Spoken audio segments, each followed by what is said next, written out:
The men from Jamaica are settling down. From the land of wood and water came they to where the air was cold. Them come to work with bricks and mortar. They heard the streets were paved with gold.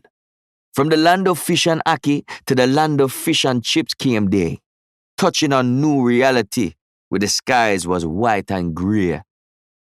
Came they to hear with countless dreams. Came they to hear with countless fears. In this drama of many teams, each one of them were pioneers. Each one of them a living witness, each one of them truly profound. A newspaper said, "People, hear this. The men from Jamaica are settling down." The men from Jamaica had come with their music. The men from Jamaica had come with their vibe. The men from Jamaica had come with their profits to help keep their past and their future alive. So to the great future they went dedicated. The great mother country was begging for more. The prophets had warned it may get complicated. They said that there was no equality law. There was no ackee and there was no saltfish. There was no star apple and no callaloo. Soon there was no time to dream, wonder or wish. There was so much community building to do. And back in Jamaica, they waited for letters. Where there were no letters, rumors were abound.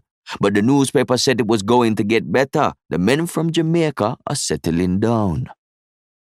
They went to the foundries, they went to the factories, they went to the cities, these true country folk. And when they got down to the true nitty-gritty, these true country lungs were soon covered with smoke. Some dreamt of Jamaica, some dreamt of their wives. Some dreamt of returning to bring something home. Some prayed to the God, and they asked the God why the men from Jamaica should struggle alone. The struggle was human. The struggle was being. The struggle was charting uncharted territory. The struggle was opening up and then seeing the struggle ahead for their community. The struggle was knowing the here and the now and what kind of struggles were now to be found. Still nobody knew just exactly how the men from Jamaica were settling down.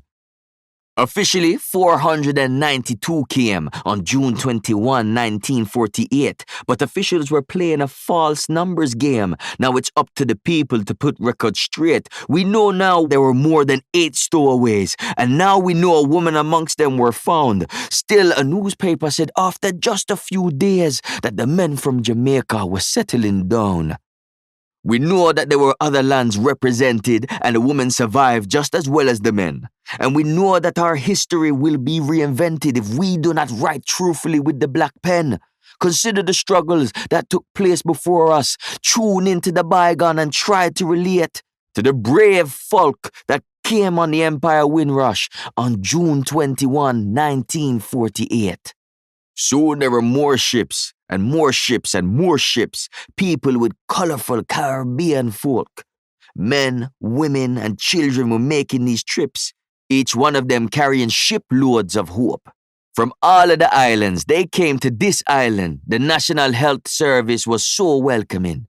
And the movie tone voice said that things were quite grand as the men from Jamaica were settling in.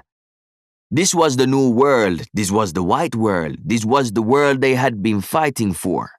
This, they were told, was the righteous and free world. This was the reason they had gone to war. This was the land of hope and the glory. This was the land of pleasant pastures green. This was the royal land. This was democracy, where many Jamaicans were proud to be seen. But it did not take long for the racists and fascists to show ugly heads as the wicked will do. Quite soon the arrivants had learned to resist, and quite soon they were dealing with subjects taboo. Blacks in the unions, blacks in the dances, whites with black neighbors and black civil rights. The men from Jamaica were taking no chances. The men from Jamaica were not turning white. Race riots in Notting Hill Gate, said the headline. The cameras were there as the flames burnt about. The fighters for a race were establishing front lines as the great British welcome just seemed to fall out. Race riots in Nottingham City, in Bristol, race riots in Cardiff and sweet Camden Town. The newspaper said it was dreadful and shameful, but the men from Jamaica were settling down. The men from Jamaica would not die in silence. The men from Jamaica just got radical. To counter the negative teddy boy violence, they created blues, dances, and carnival. The men from Jamaica were steadfast and growing despite Commonwealth immigration controls. They learned a few lessons and soon they were knowing that there were no streets paved with silver or gold. A new generation rose up from these fighters. A new generation with roots everywhere. A new generation of buildings and writers. A new generation with built-in no fear. They too fought the Nazis. They too put out fires. They too want to broaden their vision and scope. They too need fresh water for burning desires. The men from Jamaica are so full of hope. The future is not made of ships anymore. The future is made up of what we can do. We still haven't got all that freedom galore. And there's all those ambitions that we must pursue. The past is a place that is ours for all time. There are many discoveries there to be made. And if you are happily towing the line, be aware of the price your ancestors have paid. Black pioneers came on the Empire Windrush on June 21, 1948. These souls were titanic, these minds were adventurous. They came from the sunshine to participate. They are the leaders. They are the homemakers. They have been up front since their ship came aground. But in between lines you'll still read in the papers. The men from Jamaica are settling down.